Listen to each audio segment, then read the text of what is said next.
What's up, everybody? Welcome to a W.N.B.A. State of Mind where we mainly discuss basketball, but we love other sports. I'm here, of course, with my guy, Dominique, Don Dada Wilford. We getting ready to chop it up and just talk about the New York Liberty versus the Aces in New York. And it's going to be an exciting game. I really honestly and truly believe that, because New York is really fighting for their lives right now. And as we know that during the playoffs, Dom, you have to do more. You have to do the intangibles. You have to do the hmm extras. And my keys to winning have not changed. They haven't changed at all. I got 7 of them. Control the tempo, free throws, okay, defending the three, rebounds, transition buckets, TCOB, take care of the ball, and whichever team has 100 possessions or more is winning the game, whether they play bad or not. What's your take? Hey, Goody, I absolutely agree with those 7 keys. They are all very important. Take me back to, the player's mind of yourself being in an elimination game. What is that mindset like? Oh my goodness, you come out scratching. I mean, it's just like anybody, any human being, any animal, when your back is up against the corner, you're going to fight as hard as you possibly can to get out of that corner. And so I don't expect anything different, than the games that we've seen against them where it's just battling, battling, battling, and then somebody is going to create separation between the two. So hopefully it's going to be the Aces as far as I'm concerned. But New York is going to have to come with the pain. And for Vegas, you know, Asia, Chelsea, Kelsey, and Jackie, we know that they're the core players, right? Okay. However, Alicia Clark is the X factor. Okay. And the reason why I say that is because she can guard the 1, the 2, the 3, the 4, and the 5. And it's been proven that she's done that, and so she is definitely the X factor for them. And Vegas goes deep. They'll go about 7, 8 players. Now, on the other hand, for New York, they had better get deeper than Johannes, who sadly has not had uh, a great performance in the playoffs. She's been a non-factor in this series, and I think it, is because of the way that they played her against the Sun. She never really got any momentum, coming off the bench, and then they don't have any set plays for her. Yeah. They need to have her coming off of staggers. They need to have her coming off of flat screens. They need to have her coming off flare screens. There's nothing set up for her. So when she comes in the game, she just comes in and she's creating buckets on her own. And of course, you have to be a creator to be a pro, but you don't want to have to create something every single time you come down the floor, especially a shooter who is as prolific as her. And then when they play Dolson, I mean, period, we need to just run her to death. And also we got to make sure that we do not, you know, allow her to stand out there and shoot those lazy threes. And that's the reason why they put her in, because she stretches out the defense, and they know that that person on her cannot help too much, because if they do, she'll make them pay. So we need to run her off the line and just run her, period. Absolutely. I totally agree with all those points. And here's another point that you can see the Liberty's legs are a little tired. Mm. Stewie, 36 minutes last game, Laney, 32 minutes last game. And, the previous series, they were averaging between 32 and 37 minutes, both of those players, and you can kind of see those legs getting a little weary. It's been a long season. That always goes back to, hey, those that played overseas, those that really don't get a break. That's not talked about enough within women's basketball, how, you basically go from season to season and really no break. And, I know with the Liberty, their legs are kind of showing, and Coach Sandy is, she's looking down at the end of the bench and she's like, I got to give y'all a breather. I got to give you some minutes, but who can I go to? No one on the Liberty's bench has stepped up. Well, I mean, if you go the whole year and you're not getting any playing time, and then people expect you to step up in the playoffs, it's just non-existent. It doesn't happen. And this is the Mhm. reason why you have to season your players. You have to get them involved during the season. You can't go playing 5 and 6 players the whole season and then expect to have the success with your bench. It's just not Yeah. going to happen. It's like you're turning the switch on and off, on and off, on and off, and that's hard to do. And that's the type of play that they have expected from Johannes.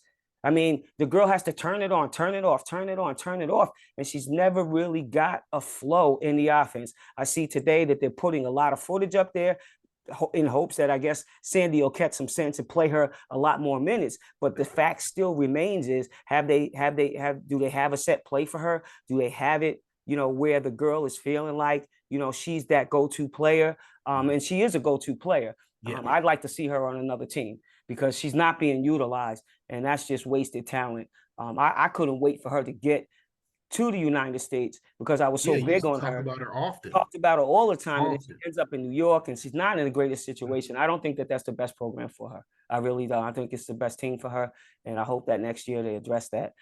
She just gets up out of there. There's other teams that are popping up. Steph Curry, talking about his top three, but Steph better start looking at Johannes as one of those players that he'll be able to build around because she's young and she's hungry and she's a baller and she deserves better than what she's getting at this moment. But elaborate on some of the things I was talking about because I mean, we have, there's so many factors that are important, from controlling the tempo to the free throws. Getting to the line is going to be important.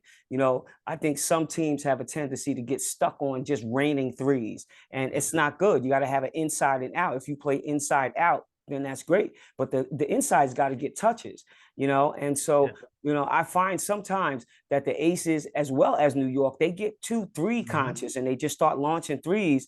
And those types of shots are hard to rebound, first of all. And then second, they always lead to a transition bucket because there's a long rebound, long shot, long rebound. And so, I would really like to see them, both teams execute, work the ball around, and really try to not, have it be a 3-point shooting barrage. That's the way that we lost the lead in the last game because we were standing out there, we got comfortable, and we started just hitting threes. Okay. Yeah. I absolutely agree with you on all those points. Last game, Laney took 9 threes. Stewie took 6 and only made 1. And you even think about on the other side, Asia Wilson, she took a couple of mid-range jump shots, and I really thought, the referees were kind of giving things her way because she went to the line 5 times. She made every free throw.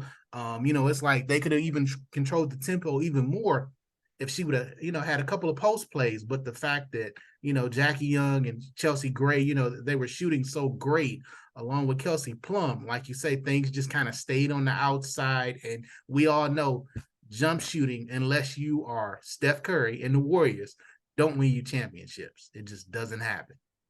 Yeah, absolutely. And talk about the rebounding as well. I mean, rebounding is a key. It's always a factor in any game. And those people that, get on the boards, get the 50-50 balls, those are the teams that are successful. I have yet to see, both teams really getting after it after 50-50 balls diving on the floor. I'd like to see that action a little more where people are really, really, coming up with those hustle plays. Elaborate on that a little bit. The rebounding was even in game 1 and game 2. There really wasn't a difference or a separation as people thought it was. They thought, John Quell, that she was dominating the boards, and she had, getting more rebounds than Stewie and Asia. But honestly, she would maybe 2 to 3 rebounds more.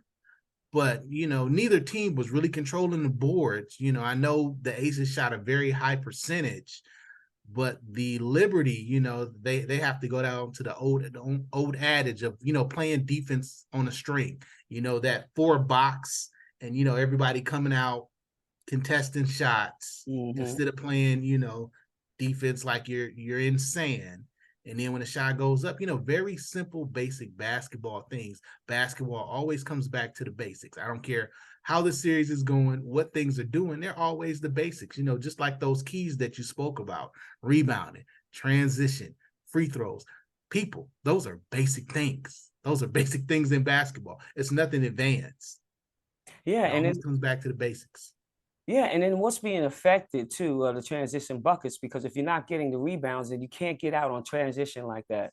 And so, because the Aces were making a lot of shots, Liberty didn't get the opportunity to get out on in transition. The Liberty didn't shoot as well, and so you saw, Chelsea just picking them apart. And there were a lot of long balls that were being sailed down the court. And New York wasn't even contesting those shots. For Akia Stokes to get out there on in transition and get a bucket on you, that the defense is definitely breaking down. Yeah, absolutely. And the turnovers were another thing that, on both sides of the ball in the middle of the game, it got a little sloppy, but you got to give your hats off to Becky Hammond. She called some great timeouts when it was needed. Unlike the other side, they had timeouts where you could just see the players were like, I'm finally starting to get into a rhythm. I'm finally starting to get into my flow. And now we got a timeout. And it's not like college where you have your TV timeout, you have your radio timeout, and things just kind of get stopped, and your referee timeouts. It's game management. And, with both coaches, it's very clear, what's going on with the Las Vegas Aces, that, that side is managing the game a lot better than the other side. Yeah, absolutely. And, I got to agree with you. I mean, the game got sloppy. I think the neighbors are probably thinking I'm crazy over here when the game comes on. Like, I am very, very loud and very, very vocal. And then, here I am posting and stuff like that, like, yo, y'all need to look at these posts, see what I'm talking about. Because we have eyes to see over here, like when we're watching the game. So I'm hitting them up and tagging them like, yo, because I know they look at social media like, yo, these are some adjustments that you need to make. And, it was kind of funny because I had talked about, a couple of things. I had put a couple of things out there, and then I heard Becky say it. I'm like, oh God, I hope they listening to what I'm saying to them, because it's really about having as many eyes as you can in these playoffs, just kind of like football. You got people up in the arena, and they calling plays from up top. They need to do something like that in basketball as well. Data analytics, baby, is hot out there. They don't use it enough. And so those transition buckets, they really concern me. The possessions really, really concern me today as far as us, as far as we are concerned. They're going to go in a hostile environment. I honestly and truly feel, as, somebody who's on the outside, being a former player, as well as when I played, New York is a home team. New York is a home team. They get riled up, on their team. But at the same time, when you're playing against them, the crowd is intimidating, but they're going to ask you for an autograph after the game. So I never, ever got intimidated by that presence, because I just knew that if we stayed locked and we stayed focused, we could come out of there with a W. And so hopefully they'll go in there with that mentality, like, okay, if we still won, it's over. We winning. We still won. And even if we don't steal one, I still feel like we're going to win this series, because I think we have the better legs. I think we're fresher. I think we play more players, and that really does get at them. I think our defense is fantastic. I think Alyssa Clark is really, really the difference in the game and everything that's happening. She's locking up Stewie. She's locking up whoever she needs to, whoever she guards, she is putting the hooks in them. And that's why I love her. So anybody who's out there, you're listening to a W.N.B.A. State of Mind. We're chopping it up. Me and my guy, Don Dada, sitting over here talking about the New York Liberty and the Aces, just giving some fundamental tips about, and keys to winning the game. And even after, because they're going to have to play another game. If all of those things aren't taken into consideration, then people need to understand that this right here that we're doing is a straight scout. Yeah. We're doing a scout. That's what we do. Evaluations over here. All right. And so the last part I wanted to touch on, because we're doing a short take today, because we're going to get ready for the game and watch it. There's football, there's basketball, there's all kinds of stuff going on, and I want to be prepared and ready. The last thing we're going to discuss, and I know you want to discuss this because we talked about it already, is burning. Okay. And it's Becky versus Sandy. Can you weigh on that, Who is winning in that department and why? And then I'm going to elaborate on it myself.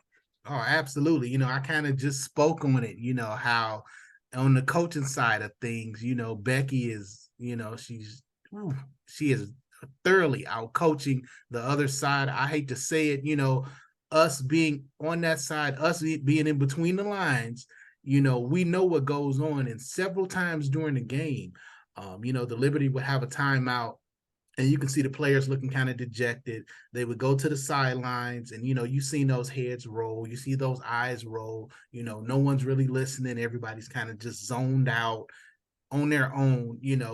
As a coach, you're supposed to reel everybody back in. If you have that respect of the players, when you hoop and holler, they'll listen. But when that respect is not there, you get the eyes rolling. You get the lookaways. You get the towel over the head. Those type of things. You could see on the other side, on the Aces side, even though they were up big, they were still listening and very intently whenever Becky spoke. Yeah, absolutely. And I think that the unfortunate thing is what it is that I see, and it's not even really about like out coaching and stuff like that. With Sandy, I just think that she waited too long to make adjustments.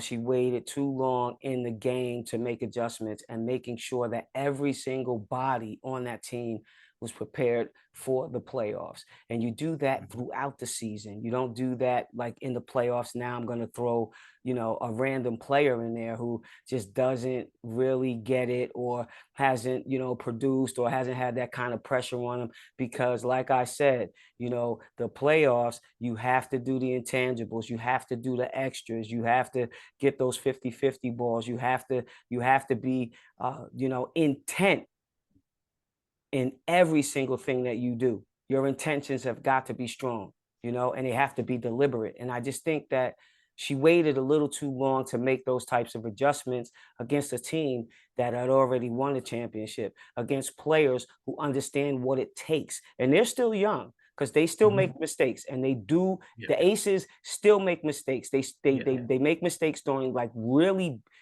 intricate times in the game, where they start turning the ball over because they got comfortable, because they got a lead, or maybe they decide to do. Chelsea decides she's going to do a whoop-de-woo when she should have She's just gonna go passed it. N1. Like stop. Everything is not a whoop-de-woo.